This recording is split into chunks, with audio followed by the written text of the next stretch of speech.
akka qalbiin rarra'ee ilaalaa jiru tokko hubanna jechuudha.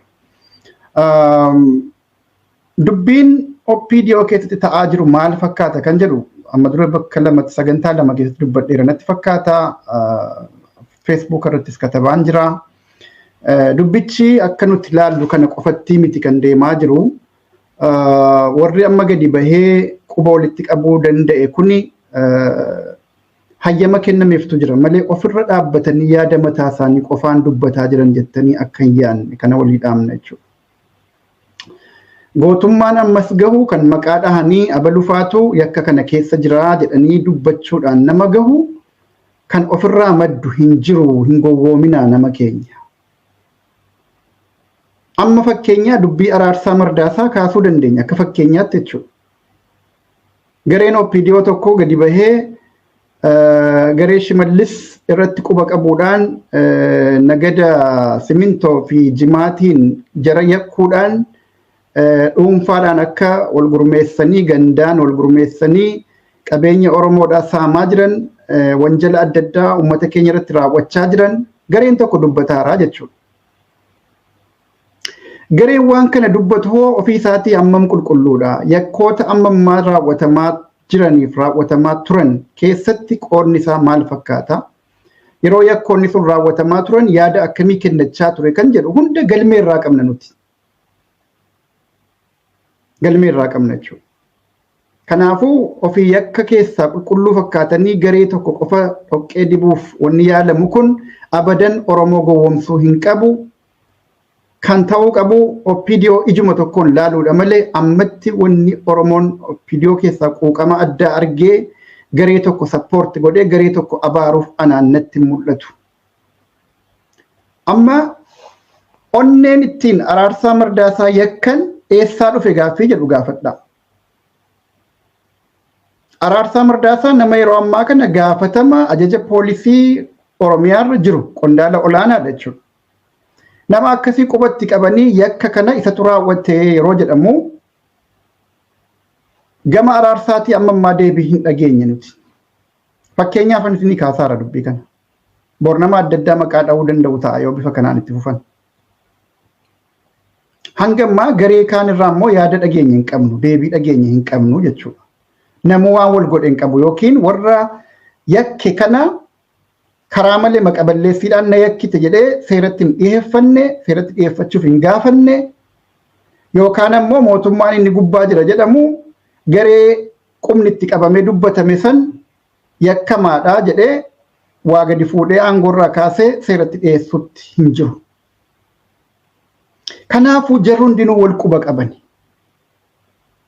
Ajajaan isaanii olaanaan yookiin qondaalli isaanii olaanaan Abiy Ahmed ajandaa kana akkatti taphachaa jiru qaba. Garee kamiin dursee rukutee garee kamiin boodarra rukutuu akka barbaade karoora isatu harkaa qaba. Kun nuuf galuu danda'uu qaba jechuudha. Gareen kamuu qulqulluu miti. Gareen kamuu nagaan ba'uuf hin deemtu kana beekama. Taraadhaan nyaachuudhaaf, dabareedhaan nyaachuudhaaf waan itti deemaa jiran qaban. Akkuma kaleessa jennee dursanii kan nyaachuu barbaadan ammatti garee Shimallis Abdiisaa ta'uu danda'a. Nama 3 yookiin 4 mataarra jiran jedhameera. Keessaa gariin maqaa dhahameera, gariin maqaa hin dhahamne.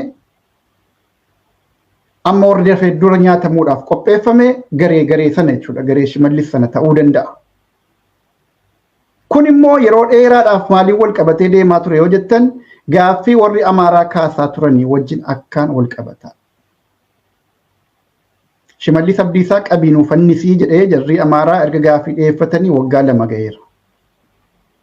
Gaafa irreecha Finfinnee irratti asirratti cabnee asirratti cabaa kaanaa asirratti fayyinaa waan akkasii waggaa 150 asirratti cabsanii waan jedhu sana gaafa dubbatu gaafa xiqqoo onneen Oromummaa jirtu sana gaafa Jawaarfaa hin hidhamin sana gaafa sagaleen sabboonummaan Oromoodhaan mallee dirree keessa jiru gaafa Haceen hin ajjeefamin gaafa sana akkas dubbachuun Shimallisiif karaa fudhatama qaba.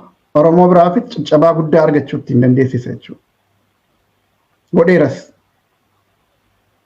Sanaas Shimallis jecha sana irra deebi'uu dhiisiiti waan gaafa sana dubbate sana tufee jecha sana bakka bu'u kan warra nafxeenyaa gammachiisu dubbachuudhaan waggoottan lamaan kana beeknaan jecha qofaan utuu hin taane gochaa jara gammachiisu Oromoo irratti yakka raawwachuudhaan jechuudha. Including jagnoota keenya gurguddaa qabanii hidhuu. Ajjecha Hacaaluu fa'a. Kana kanaan jara yaadannaa jara beekna jechuudha. Warri nafxeenyaa garuu jecha gaafasii sana ciniinanii qabanii namicha kana balleessinu malee abadan rafnee hin bullu jedhanii waan inni sana as jara gammachiisuuf jecha Oromoo miidhaa dhufe hundaasaa zeeroo multiply godhanii jechuma gaafasii sanaafuu namittiin kun nagaan bahuu hin qabdu jedhanii Abiyyiin hudha qabanii jiru jechuudha.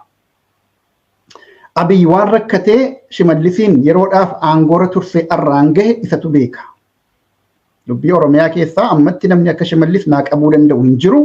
Oromoon irratti fincileera. Erga jarri kun hidhameefaa Oromoo keessatti hundee hin qabu waan ta'eef namni amma Shimallis Oromoo gadi naa qabu hin jiru ammatti ilaalcha jedhuun tursee yoo naan gaheera jechuudha. Amma immoo yeroo isaatu gahe. Akkuma jarri gareen warri kaan amma yeroon isaa gaheera jedhan sana yeroon isaa gaheera kan jedhe Abiyyi malee jara kana miti. Jarri kun waan itti kenname kaartaatti kenname taphachaa jiru jechuudha. Akkasitti gadhuu qaba. Yeroon isaa gaheera kan jedhe murteessee warra oliiti. Nafxeenyoota Abiyyi Ahmad fa'a.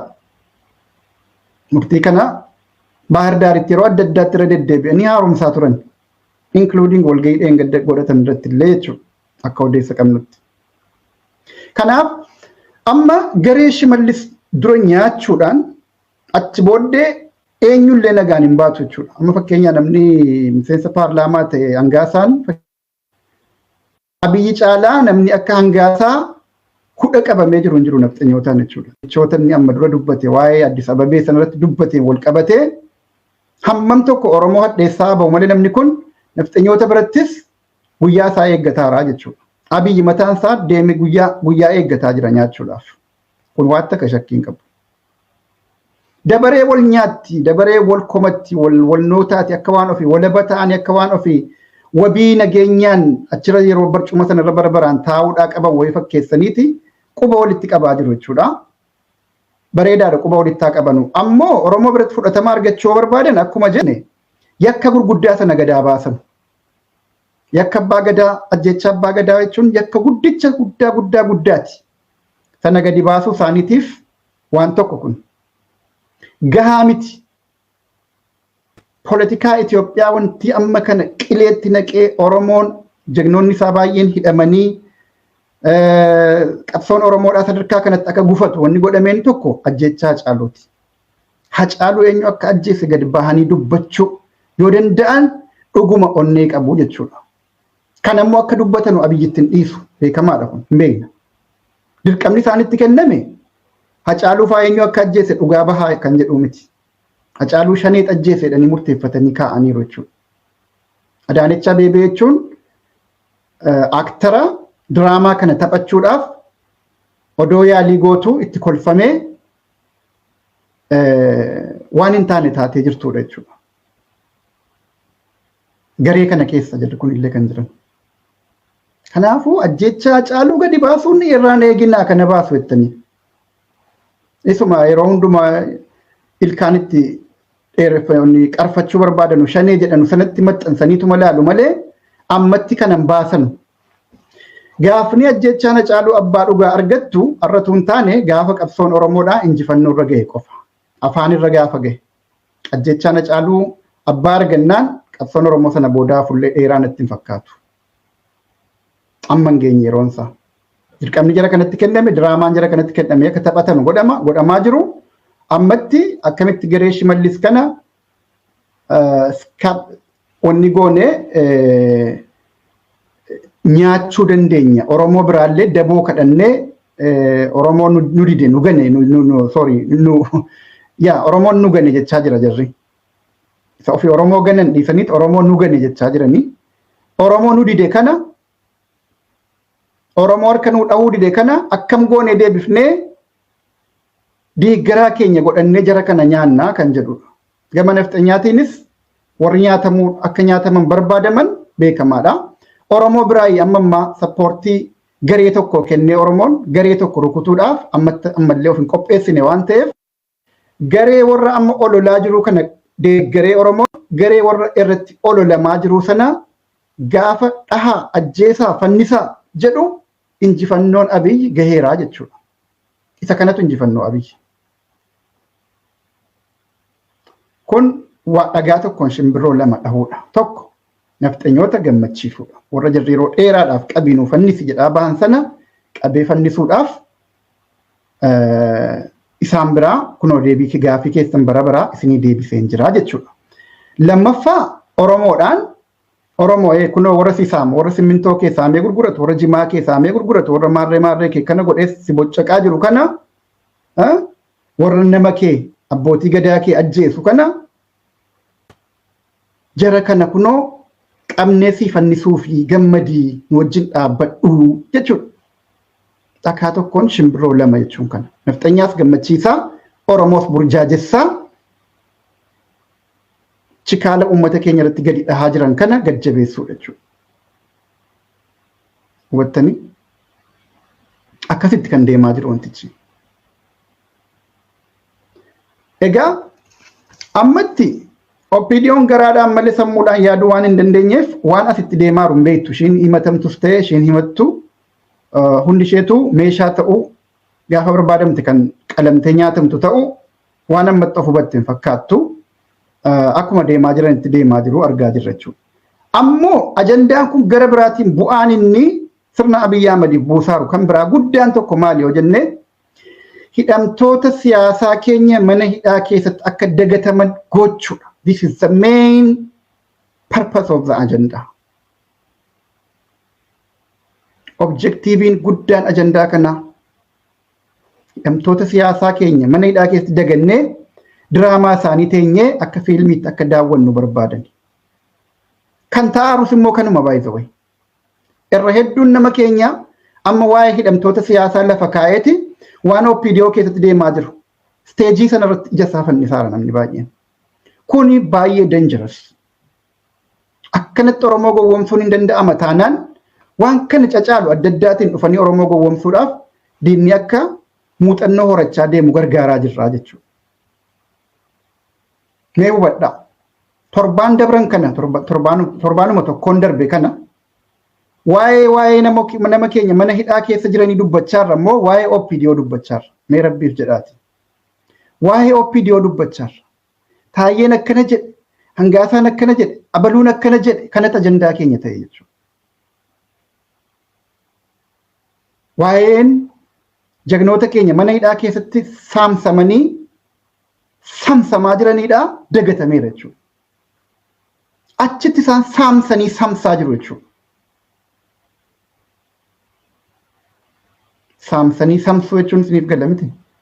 Ukkaamsanii achi keessatti tortorsuu jechuudha.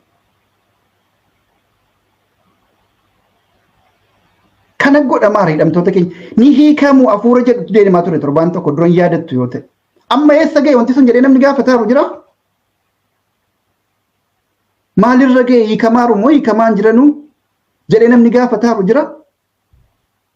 Eessaan gaafata? Ajandaa warqee maal fakkaatu tas hin kennameefoo eessaan isa kanaa bari na caaluun yaa waa irraanfachuu jedhu kanaa bari. Kanaafan sirba kanaan jalqabe sagantaa kana. Dagannee irra hidhamtoota keenya.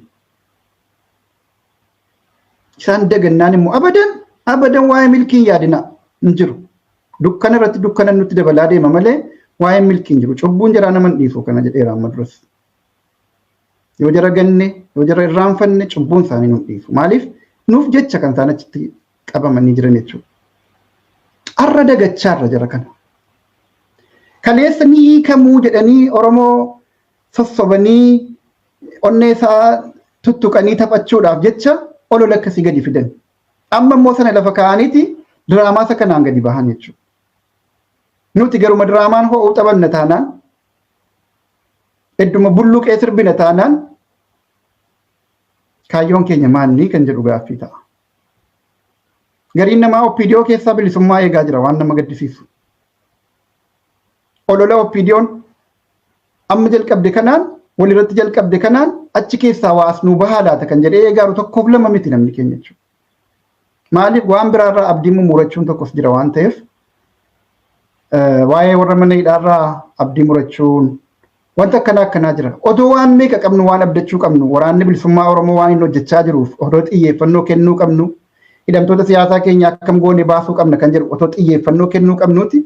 Kana lamaan lafa keenyee OPDO keessaa waa as bahaa laata jennee eegaa jirra jechuudha gariin. Hunda jechuu kooti miti namni gariin. Kun dogoggora guddaadha kanarraa barachuu qabna. Kanarraa deebi'uu qabna jechuudha. OPDO keessaa raajiin as bahu tokko illee hin jiru. Warri amma ololaaru kun warruma shanee jedhe waggaa meeqa guutu. Ilmaahu waa'ee shanee dubbachuu kan jiraan qixxaatu hin jiru OPDO keessa. Warra amma irratti duulamaa jiru sana caalaa warruma amma sooshaal miidiyaa irratti beeknu kana kan shanee abaaruudhaan bara dheeraa rikardii qabu jechuudha. Shanee jedhee yeroo qabsoo Oromoo abaaru. Kanaafuu waan immoo nama kofalchiisu tokkonis ni kaasa olola jarri oofaa jiran walirratti oofaaran gidduu kanaa keessatti. Gar tokkooni Shimallis Abdiisaa waraana bilisummaa Oromoo Shawaa keessatti ijaaraa jiraa jedhu. Qawwee gurguddaa kennaafii jiraa jedhu. Uffannaa waraanaa hidhannoo waraanaa guutuu kenneefii babal'isaa jiraa jedhu. Gara biraatiin ammoo abbootii gadaa karrayyuu shaneedha jedhanii ajjeesanii jedhu. How consistent is it? Kanaaf gaafattanii beektu? Kun akkamitti wal fudhata yaadni akkana? Namni tokko yoo shaneedhaaf gargaarsa godhaa jiraata ta'e akkamitti namoota shaneedha jedhee nama nagaa sanuu abbootii gadaa ajjeesare? Harkaa wal dhahe. Akkatti dubbatanuu hin beekan jechuudha. Eenyutti maal himaa jirra kan jedhu hin galleef. Oromoo suma madeessaa ba'an kana suma dhiigsaa ba'an kanatti itti himaa jiruuti. Inni immoo eenyu akkas dhiigsaa ture hin beeka. Walii isaanii sirriitti beeka jechuudha. Kanaafuu diraamaa nabii katabeetti kennee ofiisaatiifuu inconsistentiidha. Waan walii isaatiifuu walii galuu miti jechuudha. Kun immoo maal agarsiisa? Haqa guddaa tokko agarsiisa. Haqni kun maalni hundi isaatuun farra qabsoo bilisummaa Oromoo ta'uu isaanii. Hundi isaaniitu akkuma dubbataniis ragaa bahaa jiran jechuudha. Dhimma sabboonummaa Oromoo hidhamtoota mana hidhaa jiran waraana bilisummaa Oromoo walumaa galatti qabsoo Oromoo irratti jibbaaf diinummaa guddaa akka qabanu akkaataa haaluma isaan olola walirratti hojjechuuf jedhanii harkaa babbadee kanarraa ragaa hubanna jechuudha. Egaa Shimallis Abdiisaa yoo abbootii gadaa Oromoodha shaneedha jedhee kan ajjeese ta'e isaan immoo shaneef quuqama qabaachuutu irra ture kaamma warri ololaaru kun. Maaliif nama keenya nagaa shaneedha jettee ajjeefta shaneedha jechi jedhu iyyuu sirrii miti. Sabboonummaa Oromoo rukutuudhaaf qabsoo Oromoodhaa buruqsuudhaaf maqaa baheedha sirrii miti jedhanii dubbachuu qabu onneen yoo jiraate jechuudha. Bilisummaan yaadaa walabummaa yaadaatiif dubbatamaara yoo ta'e kanatti ta'uu danda'a ture. Akkasii miti. Diraamaa katabamee itti kenname taphachaa jiru isiniin jedheera. Diraamaa sana yeroo taphattu immoo diinummaa shanee jettee diinummaa qabsoo Oromoo sabboonummaa Oromoo sirriitti jala murtee kaateeti. OPDO keessaa warra ammatti hin barbaachifne warra amaarri jibbee jiru sana buqqisuudhaaf ammoo olola akkanaanuu taphadhaa jedhameeti itti kenname jechuudha. Nama taphatamaaru dantaa Oromootiif otoo hin taane dantaa warra nafxanyaatiif akka ta'e sirriitti hubadhaa. Otoo dantaa Oromootiif ta'e jechumti shanee jedhu buqqa'ee baduu qaba kan jedhu irraa eegaluu qaba. Hidhamtoonni siyaasaa keenya yakkaan hidhamanii cubbuudhaan hidhaman waan ta'eef hiikamuu qabu kan jedhu irraa dhufuu qaba. Waraana bilisummaa Oromoo wajjin araarri godhamee akkaataatti ilmaan Oromoodhaa tokkummaa isaanii eeganii deebisanii saba keenyaaf hojjetu irratti wal ta'uu qabna kan jedhu dubbatamuu qaba ture. Ilmaan haadha abbaa maaltu addaan nu baase sirba Alii Birraa jedhu sana piraaktikaalii qabsoo Oromoo isa dhugaa sanaa fi nu gidduu rakkoon dhalate kun akkamitti furamuu qaba nutu balleesse akkamitti qabsoo keenyatti araaramna kan jedhu irraa dhufuu qaba.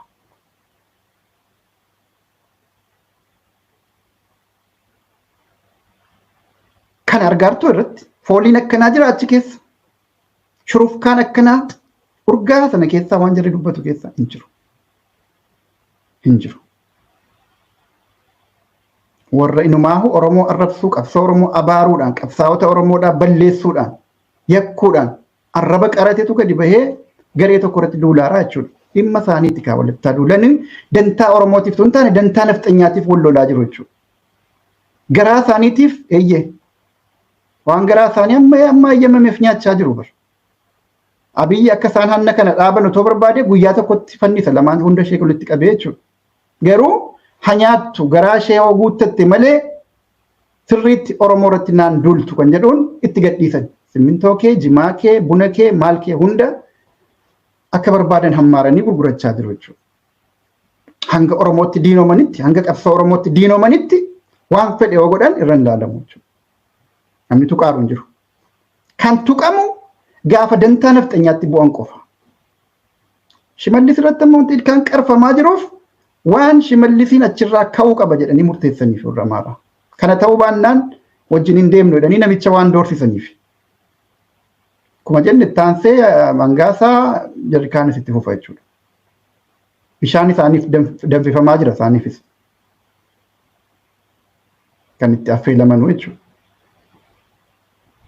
Kanaafuu OPDO'n dhuguma achi keessa quuqama Oromummaa namni qabu akka odeeffatan nuti saba keenyaaf qabsaa'uudhaaf biyya alaatii galle. Akkuma jedhan sana dhugaa yoo ta'e yoo dhugaa maalii qabaa miti. Even amma booda tarii gara dhugaatti jijjiirrachuuf yaada yoo qabaatan jalqaba waan Oromoon jedhu jechuu danda'u qaban. Himata Oromoon himachaa jiru duukaa himachuu danda'u qaban. Badiin ammaa balleessaniif dura dursoo dhiifama gaafachuu qaban. Dhiifama gaafachuu qofatu hin taane yakka gurguddaa raawwatan sanaaf Oromoon murtii barbaadan wanta murteessu jedhanii of kennuu danda'u qaban. Kana godhu abadan abiyyi jiru kana godhu. Kaayyoon guddaan nafxanyummaa dagaagsuuf malee dantaa Oromooti. Oromummaa gadi awwaaluudha barbaadaa jechuudha. Kana agarsiisu ragaan guddaan hidhamtoota siyaasaa keenya akka mana hidhaa keessatti dagannu yeroo kanatti diraamaa kana ta'e jedhanii tolchanii gadi baasuu isaaniiti. Akkuma jenne dhagaa tokkoon shimbirroo lamaa san jedhe sana jechuudha. Gar tokkoon gaafii nafxanyaa yeroo dheeraaf deemaa ture deebisu. Lammaffaa immoo Oromoon hidhamtoota isaa mana hidhaa keessatti dagatee isaan faana akka shubbisu isaan faana akka burjaaja'ee hadoodee waanuma isaan ajandaa isaan afarsan san duukaa afarsuu barbaadama jechuudha. Kanaafuu irraa deebi'uu qabna. Irraa dubbachuu dandeenya garuu piraayoriitii ofii keenyaa qabaachuu qabna. Waan ofii keenyaa dursa kenninu maalinni ajandaan mataa keenyaa kan jedhu qabaachuu qabna. Ajandaan mataa keenyaa gurguddaan tokko hidhamtoota siyaasaa keenyaa tattamaan hiiksifachuu waan dandeenyu hin carraaqne jechuudha tokko. Lammaffaa qabsoo hidhannoo Oromoodhaa kana jajjabeessuu hamilee ta'uu fi qabeenyaan gargaaru orgaanaayiz gochuu beekumsa qabnuun orgaanaayiz akka inni ta'u irratti gargaaru akka inni hidhannoodhaaf siyaasaadhaan wal qindeeffatee galii isaa dhaqqabu irratti beekumsaaf qabeenya keenyaan qooda qabnu taphachuu. Booda irraan dubbadda irra guddaa kana. Kana piraayoriitiin keenya dursi kaayyoo mataa keenyaa kana ta'uu qaba. Lammaffaa irratti waan OPDO'n achi waliin kurtu sana itti kolfaa laaluu dandeenya jechuudha. Akka bashannanaatti laaluu dandeenya. Dadhabne hojii jajjabaadhaan dadhabne bututne yeroo dhufne akka nama muuvii laaluu yookiin immoo muuziqaa wayii dhaggeeffatutti tiyaatira jiraa sana laallee itti kolfaa hordofuudhaaf ni ta'a. Malee hojiin manaa keenya guddaan waan qabnu harcaafnee waan qabnu dagannee jara keessaa waa gad eeguu miti jechuudha. Isa namichi korma jala deemee maali sardiidoon korma jala deemtee yoom gadi naa bu'eette cidhaan kormaa eegdii jedhamu sana. Sorry. Uumama waan gadi bu'u miti wanti.